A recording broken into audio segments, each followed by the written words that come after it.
Good morning. This morning, we are going to get an opportunity to talk to the 5 9th District Congressional candidates. My name is Broun. I'll be your moderator for the next hour. We have 1 hour, so there will not be an opening statement, but the candidates will have a closing statement of 1 minute at 9 o'clock this morning. Let me introduce our candidates before we start. To the left of me is Dr. Paul Broun. Next is Mr. Mike Scupin. Next we have Congressman Doug Collins of the 9th District. Then we have Mr. Roger Fitzpatrick. And then we have General Bernie Fontaine. Thank you, gentlemen, and we appreciate you being here this morning. Let's start out, we've all talked about the rules and how we're going to work for the next hour. We're going to try to get as much information out as we can. I'd like to start with you, Mr. Fitzpatrick.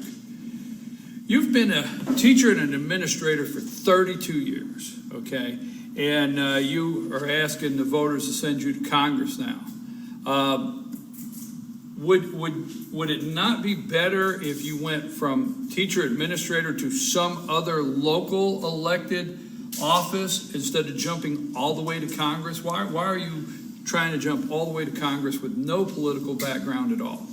I don't think that it takes any political background to understand how government is supposed to work. In my time of being an educator and as an administrator, I learned how to work with individuals, learned how to cooperate and come to consensus on things, and I am more than equipped to be able to go into Congress and to work with those, the other members of the House, to be able to effectively get things done. I also spent time in the Marines, and through all of my life experiences, I think that I am more than capable of being able to work with other members of the House of Representatives to effectively get things done.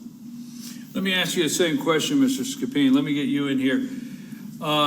You've not held any office, any political office, correct? None whatsoever. Correct. Why do you think you should go straight to Congress? I mean, that's like going to all the way to start from the beginning, going all the way around the board without any other political experience at all. Why are you going straight for the office of Congress? Well, first off, our founders set Congress up to be done by the citizens, not by professional politicians. That's number one.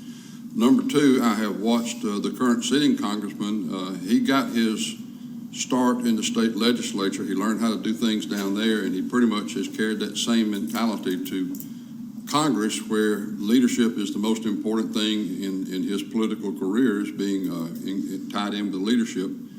And I think that's one of the problems. I think we need people that will go up there that will buck leadership and go against what they're saying and go back and follow our Constitution, and that's what I'm going for. Okay, you brought up the Congressman Collins and tied into leadership. I will give you an opportunity, Mr. Collins, to respond to that. I want to stay just 1 second with the direction I'm going to open up.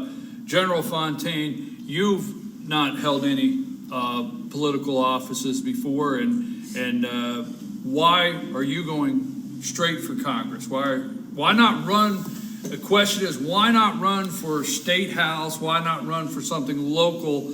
Why are you going straight for Congress? Well, that's not quite correct. I ran for county commission in a district which I had zero chance of acquiring. That was after being a county manager, which is a political position that is appointed. So I've had that background, but beyond that, I've worked with the federal, state, and local government for many years in the position that I was in the military. Okay, Mr. Collins, he did. Mr. Scupin mentioned you. Would you like to respond to that? Well, I think this is going to be the sort of the topic of the morning. I think the interesting issue here for me is more or less is getting doing what you say you're going to do and actually representing the people that you represent. Many times in what we're doing here today, I think when you look at a record that goes back to the state house where I represent House District 27, and then also now in Congress where you represent, is getting and keeping the most important things, and that's especially from Congress, the 9th District perspective, where we were taking on issues as the Corps of Engineers, orphan counties, getting Camp Merrill back from the Army back to the Forestry Service back to the Army, where we not only save money, but also have the ability for the Army to take care of their own. It's about getting things done. It's about bucking when. And look, when you vote against things as well, you also vote no. I've always said when the leadership's right, they get a yes. When they're wrong, they get a no. And we've done that with TPA. We've done that with no budget, no pay. We've done that with a lot of things as we go along. But that's the conversation we'll have today. Okay, before we get into some of the issues, and that's what I wanted to start out with, you gentlemen have not held any elected offices, so I wanted to start with that. You have, Dr. Brown, you have been in Congress. I guess I've asked this question before, but in a brief way, why do you want to go back? You've been in Congress, you've served several terms. Why do you want to go back? I want to go back because I believe in this country, and what's happening is I'm fed up with the establishment in Washington, D.C., and I'm fed up with our leadership that we have in the Republican Party in Washington. I'm fed up with John Boehner and then Paul Ryan and Mitch McConnell. I'm fed up with those that pander to that leadership. We've got to put this country back on the right course that our founding fathers gave us, and that's by having a limited government that's limited by the enumerated powers of the U.S. Constitution. That's what I fought for when I was in Congress. I fought for the people of this district. I fought to send powers back to the states or to the people as the 10th Amendment says that those powers should be. We've got to rebuild this nation, and I'm fighting to save this nation just like I did as a U.S. Marine. Mr. Collins. Yes, sir. The other night, I had an opportunity to sit down with these four gentlemen, and I asked them this question concerning Speaker Ryan. I want to get your take on this. Same question I asked 2 nights ago to these gentlemen. First of all, you supported Speaker Ryan as you supported Paul Ryan as Speaker of the House. Yes. And your reasoning in a press release in October 15th, you said. This is your press release. Speaker Ryan has committed to more inclusive process. Okay. You issued the following statement. Today, the House elected Paul Ryan to be the new Speaker of the House. He has promised to return the House to regular order, and I look forward to holding him accountable to that promise. In what ways have you held him accountable to that promise, and is he doing what you said in that press release that day? I think at this point, Paul is he's attempting to do everything he said. I think there's areas that I would love to see more on. But one of the things that we can look at when you talk about open inclusive process is the fact that there are more amendments being run through committees. There's more amendments coming to the floor. The bills that are coming through are going through committees. And we're bringing those processes in a way that is a more open and sort of, if you would, slam down your throat kind of approach. That is an openness. And also when you look at the gentleman, I mean, think about this. He also opened up the very steering committee process, which is how you are appointed. Tim Hillscamp's a friend from the Midwest. He is now on in the steering committee and actually had voted against most everything and also voted against Speaker Ryan and voted against the Speaker Boehner and others as well. That's the kind of process that Ryan is trying to open up. Does everything open up as much as I would like to see it and getting more amendments and moving us more conservative direction? No, but that's why we're there. That's why we continue to push forward. And at this point in time, that's what he is So part of doing. your comment of holding him accountable, Yes. you're seeing him follow the process that he promised the House when he became Speaker? At this point, he is continuing, and then that's going to be continue to be watched as you go. Everything's a day-by-day process, but at this point, opening the process up, including more people and getting more, and that has been the general consensus, across the board in our conference at this point. Are there things that we all like or that everybody's just happy with? No, but there's never going to be in this situation, and I think, but including more people in the process is part of the answer.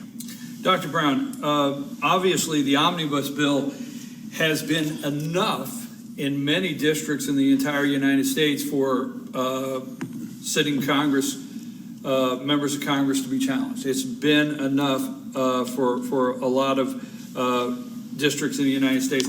But in the 11 out of 12 congressmen that voted for it in Georgia, the omnibus, water became an issue. And I want to stay with this because in a recent article, Water Wars feud resurfaces on Capitol Hill. And recently, they stuck deep within the pages of a document into the Department of Justice is language that touches on Georgia's decade-long water feud. What do we do about these things that get tucked down into these bills down in there that pertain to the water of Georgia? Because the congressman now in Georgia are saying water as one of the many concerns, and it's important. Well, the water wars are important things, but it's a reflection of a government that's just totally out of control. Where you have these omnibus bills. We should not have omnibus bills. I've never voted for one, and I will never vote for one. It violates the 4 questions that I ask about legislation. The first one, is it biblically correct? Secondly, is it constitutional according to the original intent? Third, do we need it? And fourth, can we afford it? By definition, all of the omnibus bills have unconstitutional issues in them. And what a member should do is work to try to get bad language out of a bill. But if it still has, even if it has good little parcels of sweet things in it, if it's a bad bill, if it's an unconstitutional bill, the congressman is obligated by his oath of office to vote no. We all in Congress vote or pledge to uphold and defend the Constitution against enemies, both foreign and domestic. And these bills like that are absolute. I'll stop. But these bills you brought up the omnibus bill. But I'm going to jump in here. And after the Saturday debate over the GOP, your campaign congressman sent out and said that Dr. Brown has voted for an omnibus bill. He has. And here's the thing. And I have seen the bill. The evidence is there. Okay, and this is either true. Now, and Paul, you can explain it one way or the other. Either you have no idea what you're voting on when you're in Congress, and if that's an incompetence issue, then maybe you can talk about that. Or you're just lying. And this is it, right here is the vote. The other night, Dr. Brown, who has been in Congress longer than I have, and like I said, undoubtedly never paid attention to public process or rules, said, I didn't vote for an omnibus, I voted for an amendment. Now, here's the interesting thing. Any person going through political science class right now, or going to the Schoolhouse Rock video on how a bill becomes a law, knows that when it gets through, it goes to the president. The last vote was the House voting to concur with the Senate amendments on that omnibus back in 2007, on 12/18/2007. By the way, if you want to see it in print, there's your name. The bill then went to the president's desk. So let's have a conversation here. If the bill, which you vote for the concur of the Senate amendments to the base bill, the base bill had the amendments or changes from the Senate that had the House versions that they had voted on. The bill then went to the president. Now, Paul, here's your opportunity. I'll give you the rest of the morning. Explain how you just voted, and I'm going to finish. Explain how you voted on an amendment that left the House and went for the president's signature. Paul, you voted for an omnibus. I have looked at it. I've looked at it. You and John Boehner voted for an omnibus. So admit it this morning. Just let's free yourself this morning. Admit that you voted for an omnibus. Okay. This is just some more of the distortions and half-truths and lies that we get from it is amazing. Okay. Give Dr. Brown an opportunity here. I have looked at the bill. You said you've never voted for an omnibus bill. I've looked at the bill. I don't know 100% the definition because everything's cloudy in Washington D.C. But there are. It is right cloudy. There. It's. Is it an omnibus bill? Did you vote for it? No, I voted for an amendment. It was an amendment for the troops. And in fact, there was only one Republican no to that amendment, and that Republican always votes against defense spending. And there were a lot of Democrats that voted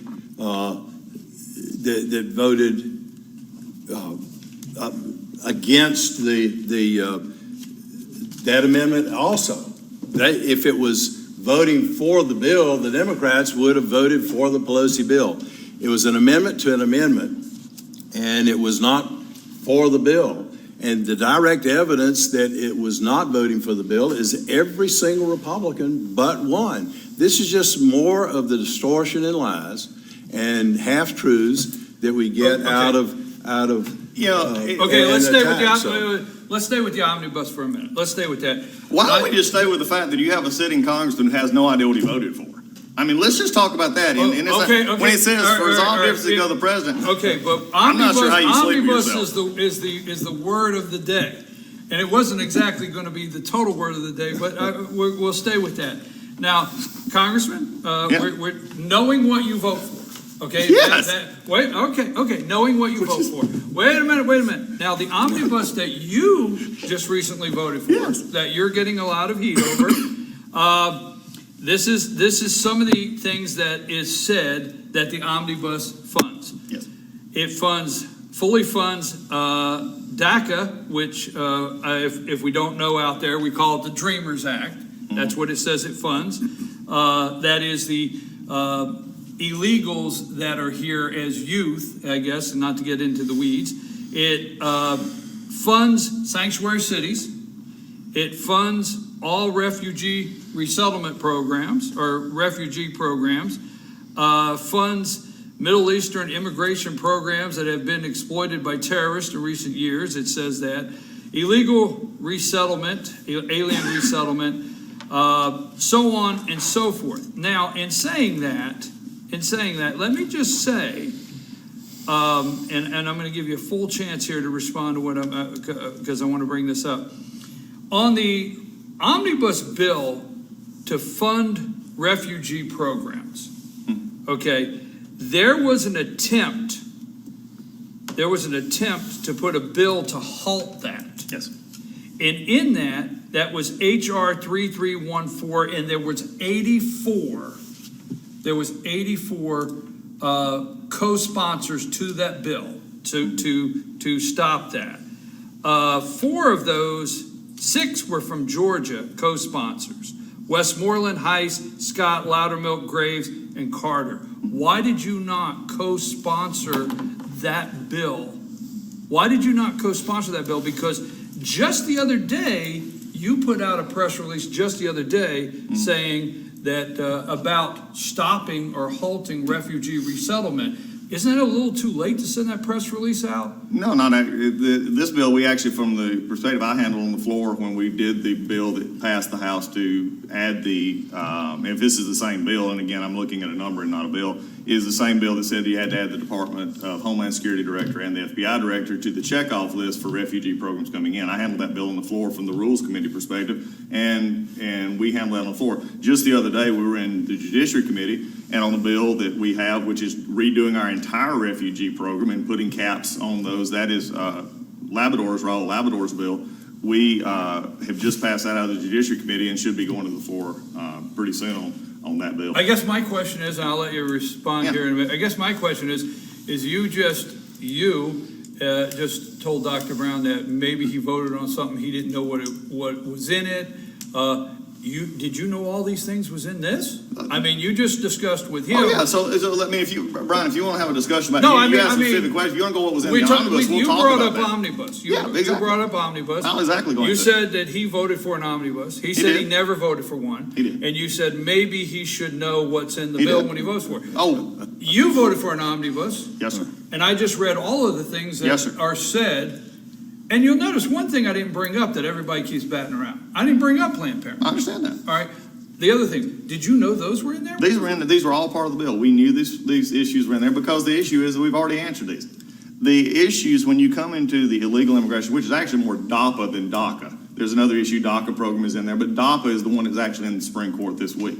So this is the one that is stopped now. DACA funding is in there. The sanctuary city issue is a really interesting issue because it's presented as if there's these federal sanctuary cities. What happens is, and again, the House has passed legislation to stop the funding, for this. Sanctuary cities are cities who are not deporting or not turning over to the federal authorities. What they're not getting, and what we've tried to stop, and what I've tried to stop, is the ability for them to get police grants and other things that they come through on. These are all in there, and the issue is, let's go back to water. You mentioned this earlier. When you look at this bill as a whole, Georgia has spent over $40 million. The AJC article that you quoted just a few moments ago, over $40 million in the past 20 plus years on this water issue. For anybody up here to say that these are the issues that we can work on, that we can fix, but to ignore the very deal that is going on that affects the 9th District of Georgia, again, it looks at what are you wanting to deal in Washington, what are you wanting to get done and accomplished, and in these areas, we've talked about these issues and we've answered these issues. Dr. Brown, you can respond, but then after that, gentlemen, I want to get you in here because I want your comments on the omnibus bill. Get you involved in it, and then we'll try to move on from the omnibus. Go ahead, Dr. Brown. Well, what happens in Washington a lot of times is they will lock into place policies that the omnibus bill did. It locked into place funding for Planned Parenthood. It locked into place for the President's Amnesty Program, and there are many others besides the ones that you read. It locked into place Obamacare. It locked into place the Syrian refugee program. It locked into place another $500 billion worth of debt that future generations are going to have to pay off. And then they'll have some cover bills. In fact, there was a cover bill in January that says we won't fund Planned Parenthood, but they knew it wasn't going to be law. They locked into place with the omnibus bill funding for all of these things. There's no reason any member of Georgia's delegation should have had to vote on that bill. And they should not have. In fact, it games a lot of the leadership pandering folks in Washington play, which I never did because I've got 4 questions that determined how I voted. But a lot of members who will pander to the leadership will say, Mr. Speaker, you've got my vote if you need to pass it. But I'm going to wait till the last tail end of the vote series. And if you don't need my vote, I'm going to vote my district. But if you need my vote, you can count upon me. They didn't even do that. This kind of playing games in Washington must stop. That's the reason people are absolutely fed up with establishment and fed up with this mumbo-jumbo type of whiny excuses we get from Republicans in Washington, D.C. It's got to stop. Mr. Scupin. We're going to go back just for a second. Because again, it's just frankly just stunning that a man who served in Congress longer than I have, who voted for John Boehner more than I have, who has been this, you talk about the pandering issue, who knows Rule 21, knows that in omnibus bills you can't get at Planned Parenthood funding. He knows this. Of course, if he won't tell you the truth about voting for an omnibus, he's not going to tell you the truth about anything else. 2008 spending levels, Obamacare was cut because we cut the risk pool funding, which made it less attractive for insurance companies to come in. In fact, United Healthcare has said they're moving out of the exchanges mainly because of what we've been doing in this.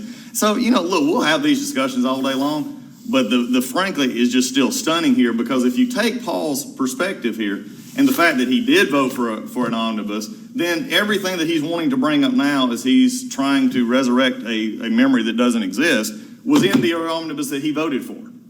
So, this is an issue that we have to deal with, and if we want to continue to deal with this, it is amazing. But Congressman, you're talking about Title 10, Rule 21. Rule 21 deals with the mandatory spending. Didn't you make an attempt to try to change Title 10? Yes, we did in the reconciliation package. That is where you're supposed to. In fact, if you want to go back, this is exactly. I have a press release from July 22nd where you said I'm a co-sponsor of the Pain-Capable Unborn Child Protection Act. Oh, yeah. And the Title 10 Abortion Provider Prohibition Act. Here's the interesting thing, and this is the thing that's not discussed with our record on pro-life, with National Right to Life, with Susan B. Anthony, with all the groups who have been fighting this battle since Roe v. Wade came out, who we have 100% reg with, and Family Research Council who have given us their True Blue Award again, knowing these were after these omnibus votes.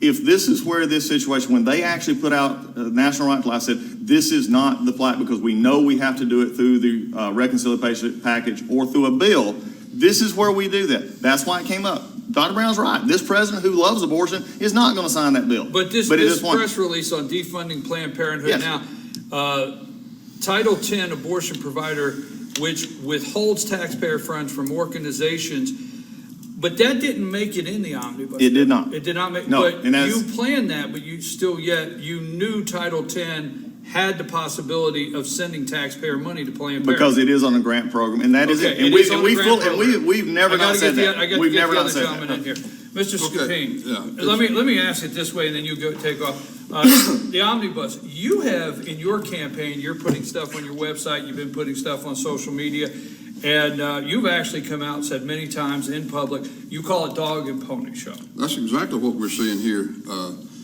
You vote to fund it in the omnibus bill, all this stuff on the refugee resettlement, immigration, alien resurrection, and then you come back and you say, well, I'm against all that.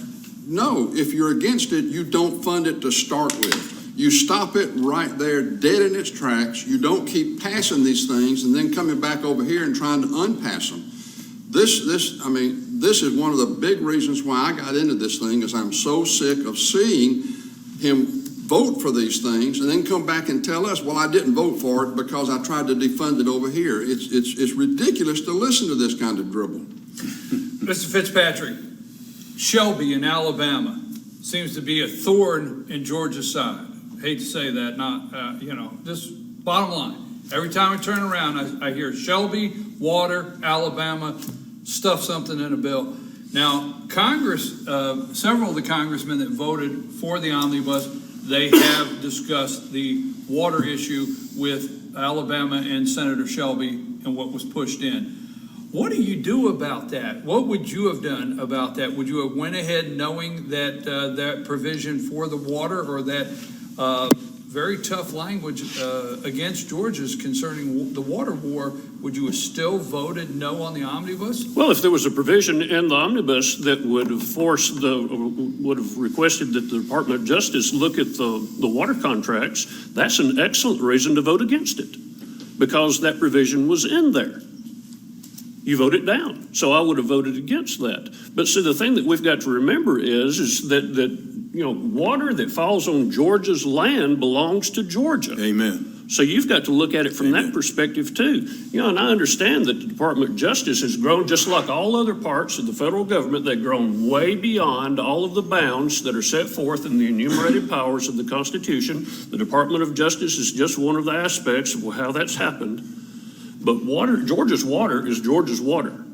And so we need to be able to work state by state by state with Alabama and with Florida to make sure that we can settle that issue ourselves. So if that amendment was, or that provision was in the omnibus bill, that's an excellent reason to vote it down. And then obviously, if that provision was removed, then there's absolutely no reason to vote for it anyway. You mentioned so many things that are in that omnibus bill that was passed, but there are so many other things as well, like tax credits for illegal aliens. Why are we even considering providing benefits to those who have broken our laws and come into this country illegally? Amen. We need to make sure that nobody gets any benefits from being here illegally. And That's I didn't put a card up. I apologize. General Fontaine, omnibus. You're hearing the discussion here, and I want to move to another subject, but I want to get you in on this. I find it an excellent example of political rhetoric, and we've gone round and round and round here and got really nowhere. I feel that there's a systemic problem, but to go to the omnibus bill, I have to agree with this much of it, that a bill that's that thick, like even Nancy Pelosi doesn't read it. We need to break it down by departments and hold people responsible. The system is a systemic problem that needs to be addressed here. And it's not being addressed. And I feel one of the main reasons it's not being addressed is that there is no leadership in Congress. I don't fault Paul Ryan. I think he took the job by default, and nobody else wanted it. He took it, so I don't fault him. But the bottom line is that we hear about this bill is being submitted and that bill is submitted, but it dies in subcommittee and stays there. What's coming out the other end is what's important, and nothing's coming out the other end. Bernie makes a great point in this, and I want to follow up on this, because the interesting issue is it doesn't fall at the end. It goes to the Senate. And at the Senate, this is an issue that we've talked about all along. We can talk about what House, and I've made this comment before, and Paul saw that while he was there. Well, there were a lot of things that pass out of the House. They pass many times with all Republicans or Republicans and Democrats for it, and then goes to the Senate. When it was Harry Reid, that was no shock. He didn't do a thing. The concern that I have, and I've been voicing, and many of us have been voicing, is now that we have Republican leadership over there, is we can't get movement on our Republican senators over there to do away with the filibuster, to do away with things that get it to the president's desk. We all talk about the Constitution and the very need for constitutional government. If you've got if we're going over there and they're letting bills simply die because they can't get enough votes, and we won't change the filibuster to put it on the president's desk so that we can deal with it, then that's one of the bigger problems we've got here. You name an issue, the House has passed it. Not a dog and pony show. Essentially, you go to the Senate, you want to see the dog and pony show, go over there and look at the holes being listed over there. That's the biggest issue you've got right now. Let me change directions from the omnibus. I'm not the one that only has an hour today. I could, obviously, you know me very well. I'd stay all day and talk with you. Let's change directions. Dr. Brown, you have been in Congress. You've run for office several times. You've been in Congress several terms. You have served, and you want to go back. Your opponents, some of them, talk about being a career politician. You're not the outsider, and being a career politician and wanting to go back. But I do want to talk about one thing. You do get high marks concerning budget cuts. I've read those and don't have time. You get a lot of high marks on budget cuts, even scary enough from the Huffington Post. They weren't considered nice comments, but they talked about how you were cutting the budget. But the concern that I hear brought up is in 2008, your staff, your chief of staff, resigned based on you had already used up, and let me get this correct, your members' representational allowance.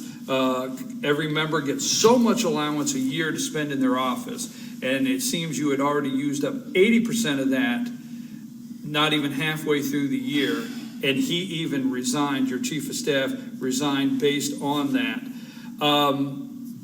What did you do to get that back in order? What happened there?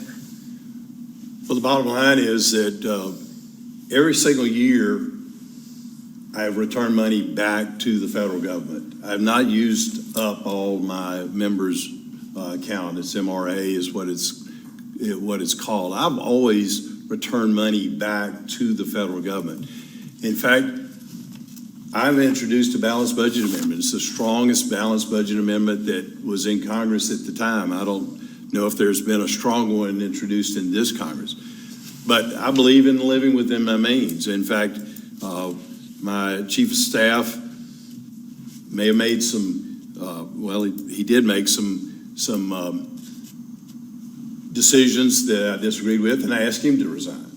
But we stayed within our budget. We returned money back to the federal government, and we've got to stop spending money we don't have. This omnibus bill spends another $500 billion that future generations are going to have to pay off, and it's just absolutely critical that we stop spending money that we don't have. Don't go back to omnibus. Don't go back there. Well, that's a big issue. What happened? But what happened in 2008? How did you balance that year out? And the only reason I'm asking that is, and I'm going to say to everybody watching, I have read article after article that you get some very good reviews on budget cuts, and I want to give you that credit. There's a lot of very strong reviews on budget cuts, but your own office, how did you balance that year? I guess I'm just concerned on that, and I'll leave it alone. How did you balance that year? I told you we live within our means, and we return money back to the federal government, and that, in fact, as you said, I introduced more targeted spending cuts than any other member of Congress. And in fact, when the appropriators saw me coming, they cringed because they knew I had a scalpel, and I was going to continue to cut this out of control spending that both political parties have been guilty of doing. And that's exactly what we have done. Congressman, have you ever had a member representational allowance? Have you budget issue? No, I thought this is it. There was an old, before he passed away, the old saying was, and now the rest of the story. This is really an interesting time. Let me just lay this out very slowly. What happened and how he survived that year was he got a Boehner bailout. That's how he did it. That's not true. And Paul, you went to leadership. Okay, I got it right here. How does your payroll from 1/01/2008 to March 2008 go from 200,008 and 4/1 to 6/30? The second quarter is 189,000, and then all of a sudden, from the rest of the year, it drops to $60,000. The reason it did, and you know this, Paul. Come on now, you know this. You actually had to have your employees paid by other members and other committee staff. It's there, you know it. It's a long history here. Maybe there was something after time it fades in your memory, but it was there, and you know it's true. But this issue of budget cuts and but maybe the balanced budget amendment should be for your office, because let's talk about this. If any of these folks here, we vote a lot of money. We vote a lot of different issues in Congress, but the only one that the congressman who has his name on the door is officially in control of is the MRA. This is the only part where we have control of how we spend and what we do with our MRA account. And when you look at this and you understand, and Brian, you brought it up, it's been documented, not from me, this was documented in articles before I ever made it to Congress, on what happened there and what actually happened when he had to give these employees to other places. It's easy to return money. In Mike's business, if you had your employees paid by somebody else, you'd make a lot more profit, wouldn't you, Mike? And that's exactly what happened. But here's the last one. When the appropriator saw him coming, yeah, he made a lot of great targeted business cuts. And in fact, I even voted for a few of them, Paul. They liked them. But the problem was when the actual bill came up, he voted no. When the actual bill came up, even with his targeted cuts in there, he would vote no on the bill. You talk about a dog and pony show? There's your dog and pony show. Brian. Go ahead. This is just that same whiny excuses and what I thought was my friend, I guess he's not, but is talking about is just political gossip. It's inside the Beltway type of gossip. Now, the thing is, we did get tight on our budget. We tightened our belts, as a business does. And I didn't go to John Boehner. The thing is, this is like a magician. He'll direct your attention over here while he's picking your pocket at the same time. And the omnibus bill is a good example of It's how a wonderful self-description. I listen to you. I understand. Please give me the courtesy. I mean, you just keep rambling and spouting Go right off, ahead. and sir, you Go right protest ahead. too It much. seems to me this is becoming the Brown and Collins show. So the thing is, I offered you gentlemen to jump in at any time. But I'm doing that right now because I've about had enough of the Brown and Collins show. Well, let's go ahead there, Mr. Scupin. I mean, we need to get back on some of the issues. All Absolutely. we're talking about is what he says he did, what he says he didn't do. I don't think we're going to resolve that. Let's go back and talk about the issues that brought these guys into this race. and I agree with that. None of these issues these guys are talking about is what brought these three guys Well, into what the would be race. the And issues? it's the thing that- What are the issues that brought you into the race? Well, the final one was the omnibus bill, because that thing funded Obamacare, and you go down the list, he claims he's against Obamacare and wants to stop it, but yet when he gets a chance to vote against it, I don't care if it is mandatory, vote against it. That's what we sent him up there to do, to stop Obamacare, to stop immigration, and he's done nothing about it. When he stands up and he likes to quiz these people that come before him on committees, and he sends out these great YouTube videos, but then when you go back and look at his record, he's not doing anything what he says. He's got one right now where he condemns the Department of Education. But what does he do? He votes for the Every Student Succeeds Act. I mean, it's just one dog and pony show after another. That's what got me in the race. It's not what these two guys did in Go ahead, Congress. Mr. Fitzpatrick. Well, let me read you some numbers here. In 2015, Medicare, Medicaid, Obamacare, and Social Security consumed 52% of all of our spending. 52%. By 2033, which is only 17 years from now, entitlements plus interest will consume all revenues. The debt service, paying interest on the debt in 2016, this year, $225 billion. By 2021, only 5 years from now, $551 billion. By 2025, 9 years from now, $772 billion. And by 2020, the mandatory spending and the interest on the debt will consume 75% of the budget. That's the kind of thing that we need to be talking about. Currently, we have almost $20 trillion in debt, and it is going to continue to grow and grow and grow unless we do something about it. Now, the omnibus bill, yes, that was one of the major reasons that I decided to get into this race, because it increased the spending by 5%, $55 billion over what the current spending levels were. But The past 2 years, we've had the highest levels of revenues in this country, and we still ended up spending $500 billion more than what we came in. And if we don't put a stop to this uncontrolled spending, dealing with all of the mandatory spending, dealing with all of the debt that we are incurring, this country, how can we survive much longer when we are already in debt more than what our gross national product is? We are going to turn into Greece, where we're not going to be able to even sustain our government anymore if we don't put a stop to it. Well, that's the kind of things that we need to be talking $102 trillion about. unfunded liabilities that we've got. That's another discussion. That's it, and yes, unfunded liabilities. Some people say it's over $100 trillion.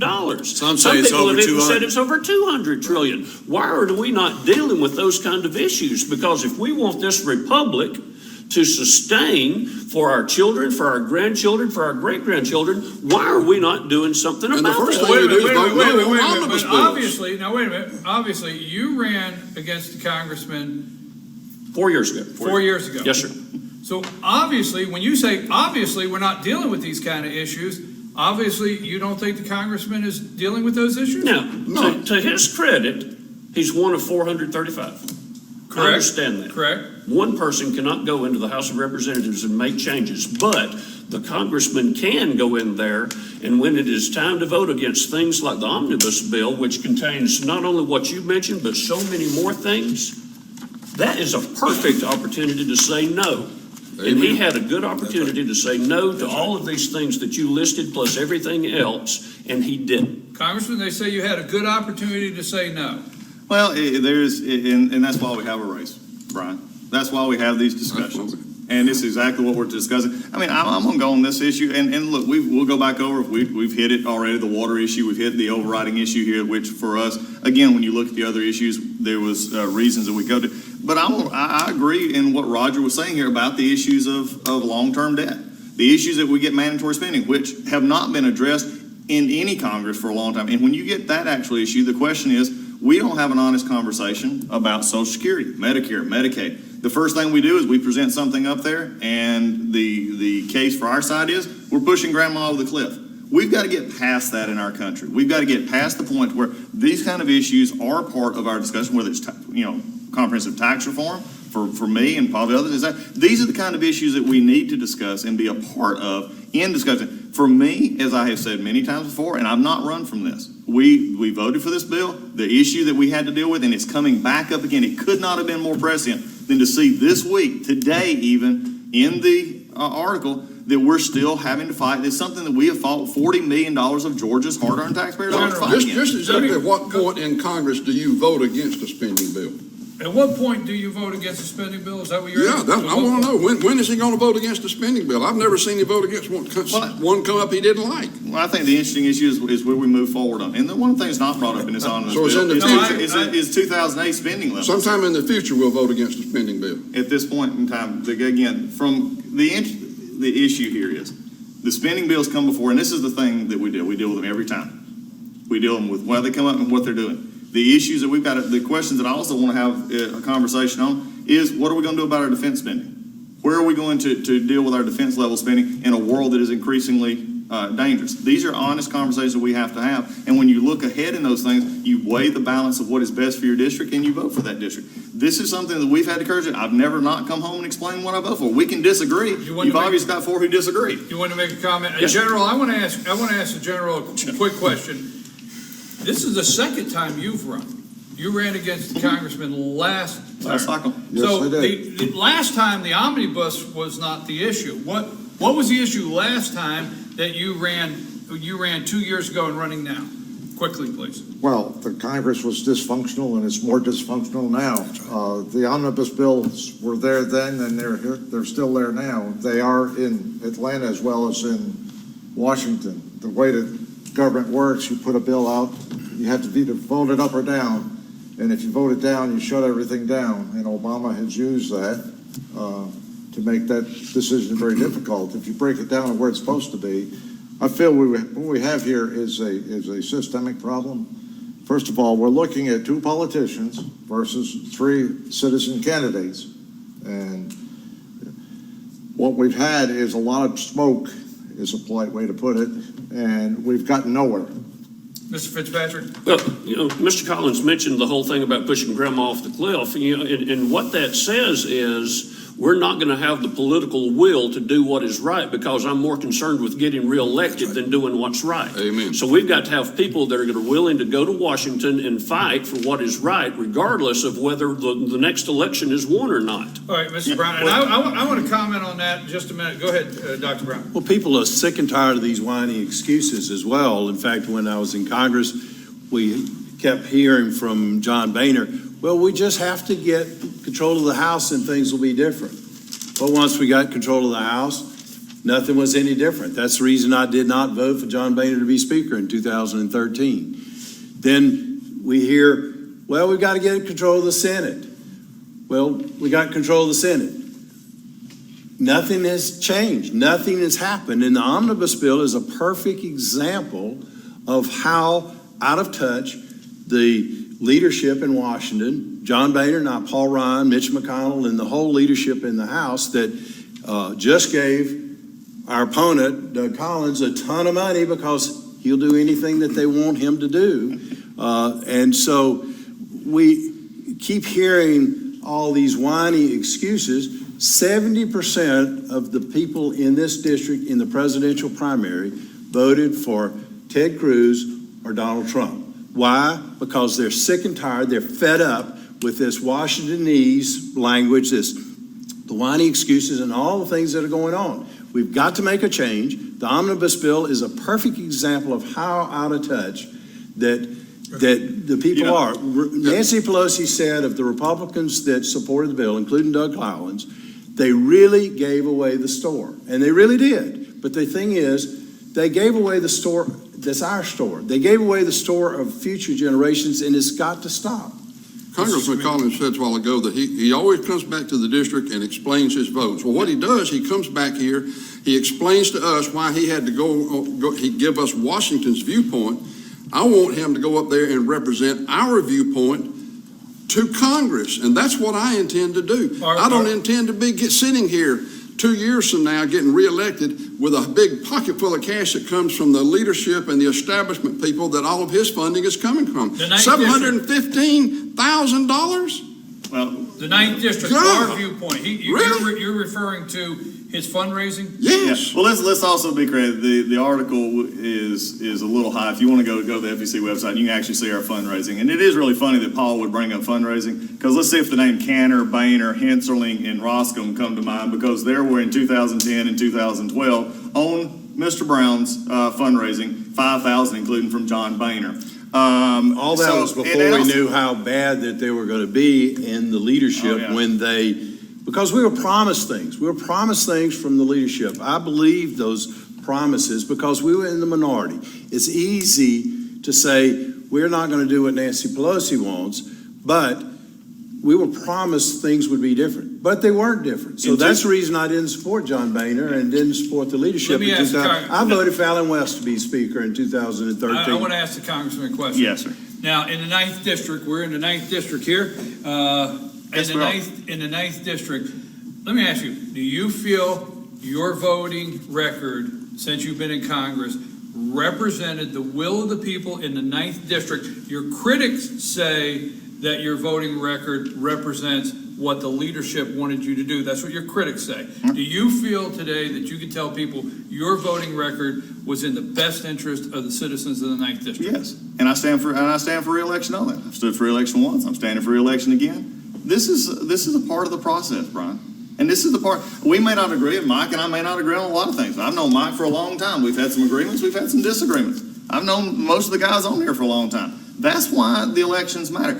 And it's why we have campaigns. That's why we go out and we tell the story. If people disagree with that, that's the part and the beauty of this system. But when at the end of the day, when you look at it and when I'll explain my votes, we'll lay it out there for the people of the 9th District to decide. Do you feel that the same thing exactly? Do you feel the congressman's voting record represented the citizens in the 9th District, or are you one of the critics that say it represented more what the establishment? If you look at, the 9th District, it is easily the 3rd most conservative district in the entire United States. And when you look at the Conservative Review, that's one of the websites that according to original intent of the Constitution, grades everybody that's in Congress. Mr. Collins has a 59% voting record. Yeah. And so that does not reflect the conservative views of the vast majority of the people that are in the 9th District. What we need is a congressman that is going to represent the 9th District and vote according to original intent of the Constitution. And in that way, you'll have better representation. You'll have somebody that will fight for the conservative values, for the constitutional values that this nation was based on. We need change in Washington, and it's got to start with the 9th District of the state of Georgia. And there are men on that record that have good constitutional records. Thomas Massey, for one, just to name one. There's a whole list of them on Conservative Review, but not him. He's down at 59%. Well, you go over to the other thing. There are other things you can go to and say, well, these things, you can find a rating for anything. Yeah, you can, but they're not rating on the You know, Constitution. there are a lot of ratings. If you go to the internet, you can just go find rating after rating. And some of these congressmen, they are correct on ratings. Do you have any ratings that you could attribute that are higher than that? Oh, yeah. Freedom Works, Club for Growth, Heritage, all these which are all conservative groups, National Right to Life, Family Research Council. You want to go. Here's the interesting part. They ignore this. Well, at this point, you find it's like Burger King, McDonald's. They ignore this. Let him finish. Mike's waited a long time. We'll give him his chance. The issue here is this. You know, if you want to see how crazy this is, you want to see how crazy this is? I believe Paul Broun believes in life. I really do. But could you explain to me why NARAL rates him at 80%?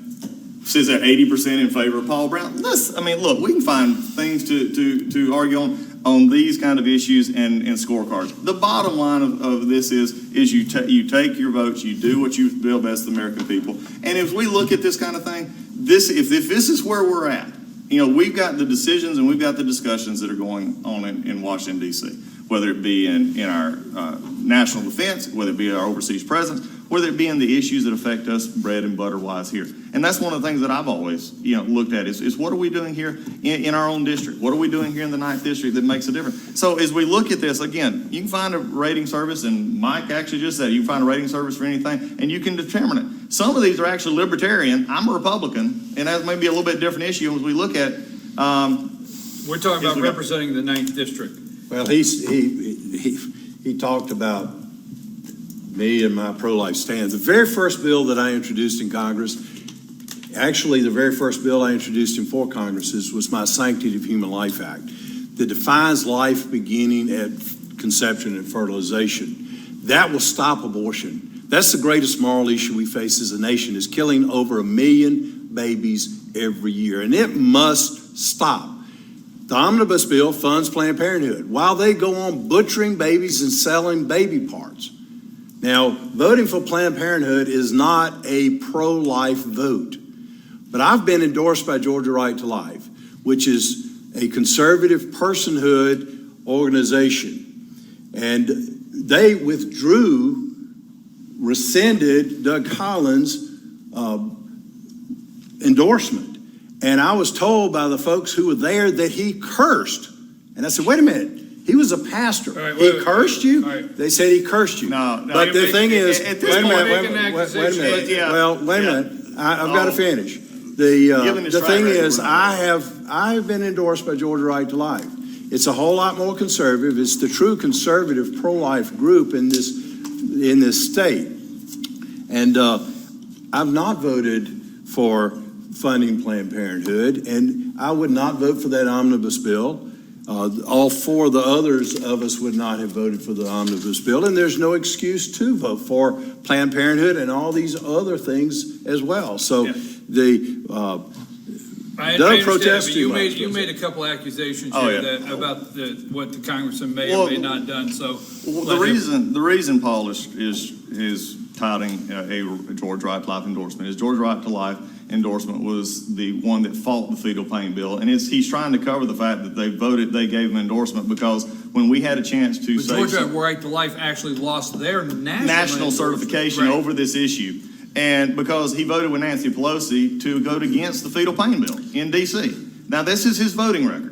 Now, I can But understand you're how you no don't. longer endorsed by Georgia Right to Life. Because of that issue. And when you get to the point, and this was Eric Erickson, a lot of folks talked about this, you get to the point, I believe Roe versus Wade was one of the worst decisions ever made. Abortion needs to stop now. When you understand and you look at my pro-life record, what we've done in the State House and what we've done in Congress, and you look at the organizations that have agreed with that, again, the reason that this issue came up during the Senate race and also during the time is Paul voted with the Democrats to kill the fetal pain bill.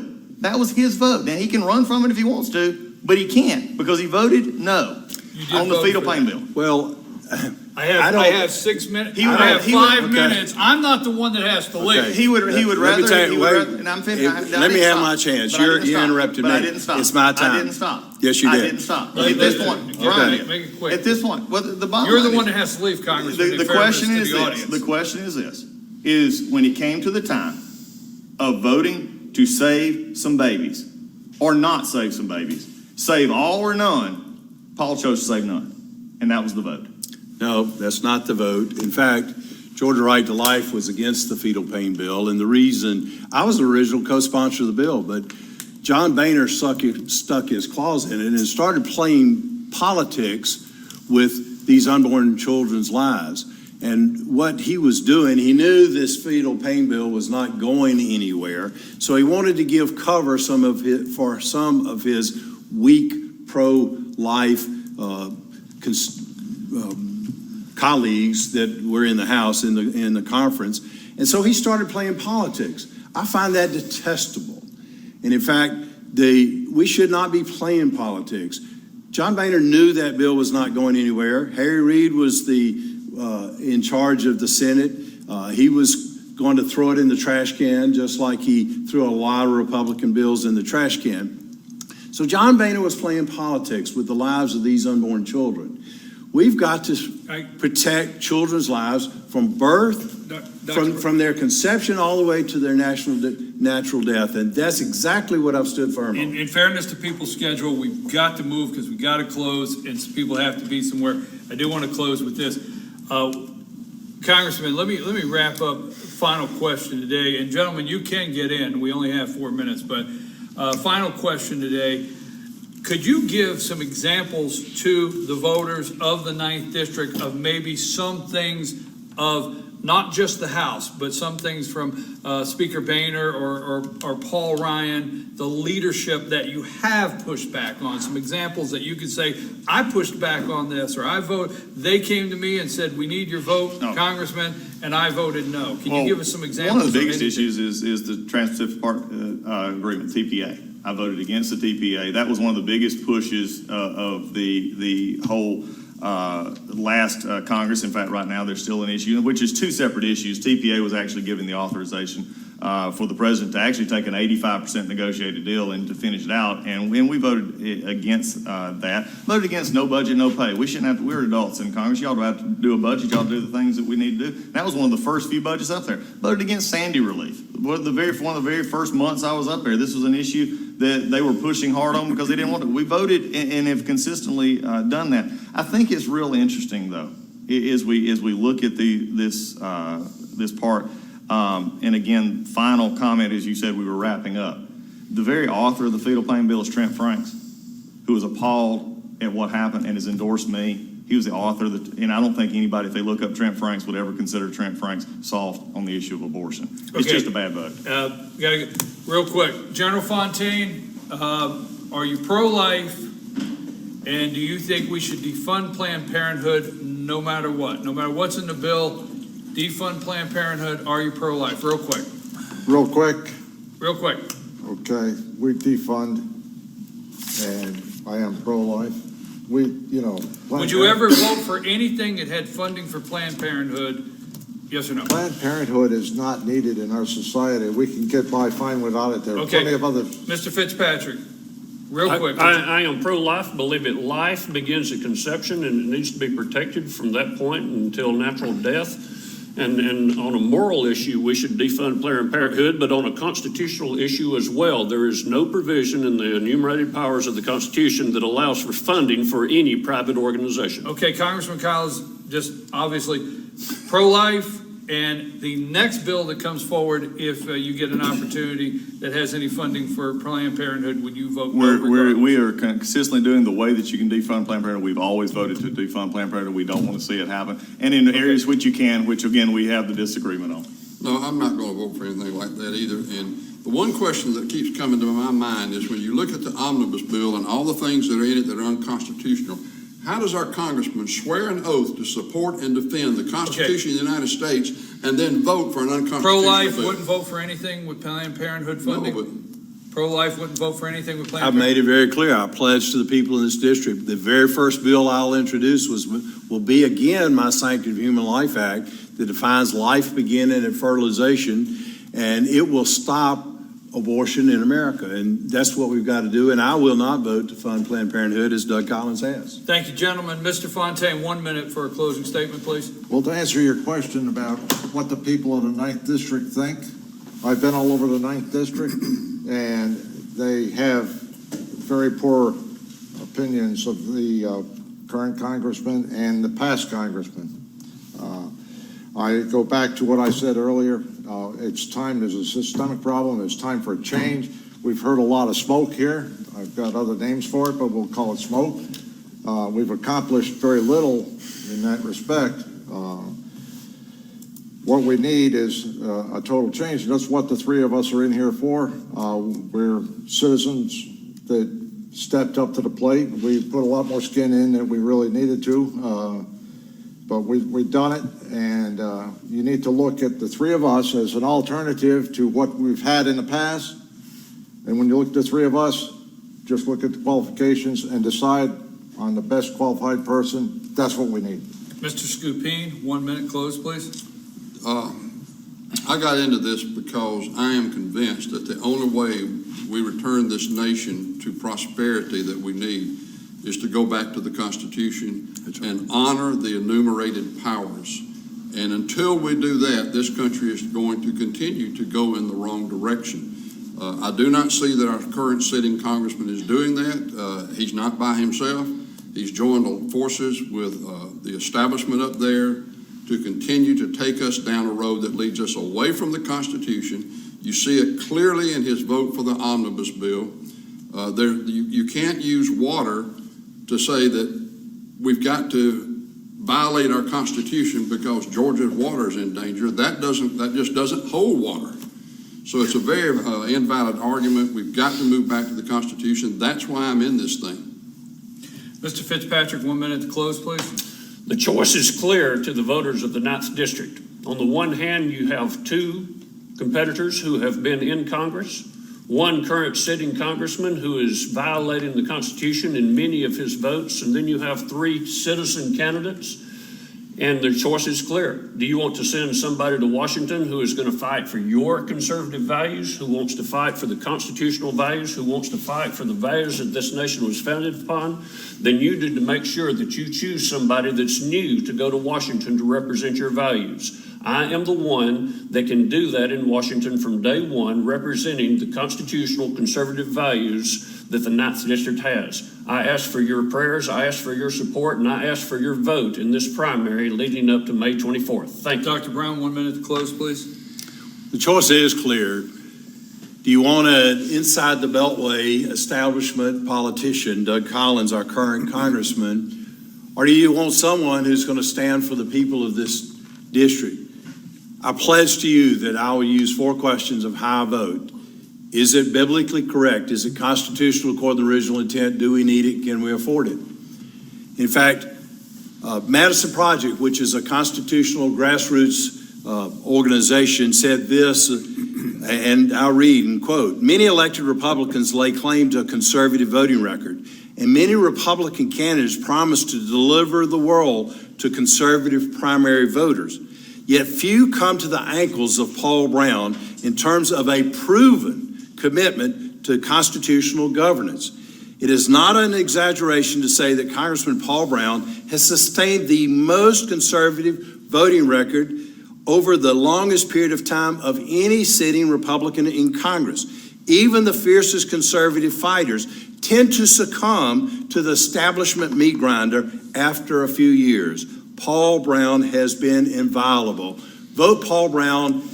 I'm fed up with what's going on in Washington. We've got to stop it. We've got to go back to those original principles that made this country great. Vote Paul Brown for U.S. Congress. Congressman Collins, 1 minute to close, please. Thank you, Brian. I appreciate you having us today. I appreciate the guys that are here running, but also this has been a very clear morning. And it's been a very clear morning. One, I've gone back to what I've always run on, and that was the reasons is my kids, Jordan, Copeland, and Cameron. But I think we've also been a very clear record. I have a clear record that I've talked about, I've established, I put the 9th District first.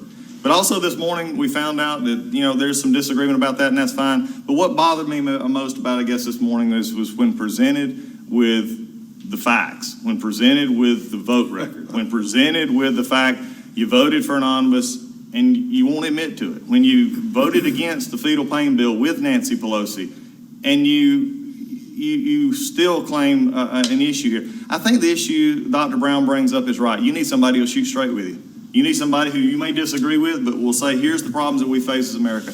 And as sitting congressman, I've done that. I've focused on the issues that matter for this district. I've focused on the Corps of Engineers. I focused on Windstream. We focused on orphan counties. We focused on getting cost reduction down and saving places like Camp Merrill. When we do that, that's the record I'll continue to run on. And I thank you for having us this morning. Thank you, gentlemen, all of you, for being here. Before we go to commercial, thank you very much. We thank you for joining us this morning with the 5 candidates for the 9th Congressional District. All of the candidates had the same rules, and they were able to jump in at any time. And this is what happens when you bring everybody out at 8 o'clock in the morning. It took a couple of minutes for the coffee to kick in, but we hope out there our very first edition of camera candidates and issues you've enjoyed this morning. Now, some of these gentlemen were not able to stay with us, and you guys don't know this. I'm just going to bring this. This is the little thing that who I am. But we have another hour of the show, and anybody that wants to stick around and talk, we're not going to have a debate, okay? But anybody that wants to stick around and talk is welcome to, and welcome to sit around and talk, because we have another hour of Good Morning from the Office. And I'm going to get my personality out if I have one. I'm getting my personality out in the second hour. I tried to stay straight-faced. But again, gentlemen, thank you very much. I know you have busy schedules. Don't forget, go vote. And these gentlemen thank you for your willingness to serve your Thank you, district. Brian. Okay. And Brian, let me just say something, because I have an actual doctor. I know you do, Congressman. And I think the issue here, if we're going to allow, if you're going to allow, and Paul wants to say, and I'm sure he would, I would like to try and make up for the last hour if I was Paul Brown. But if anybody has a question about us, let us call. Well, wait a minute. Now, you can all come back. We'll do this anytime. Trust me. I think you guys know me. I'll do this anytime. You pick a date. I'll travel. We'll get together. And I'm actually not doing that for any other reason. I do know people have engagements. I just know we are set up. I'm here for another hour. And if people want to talk, I was just saying you can stick around. So I don't know who will be with us after the break. So let's go to break and we'll be right back.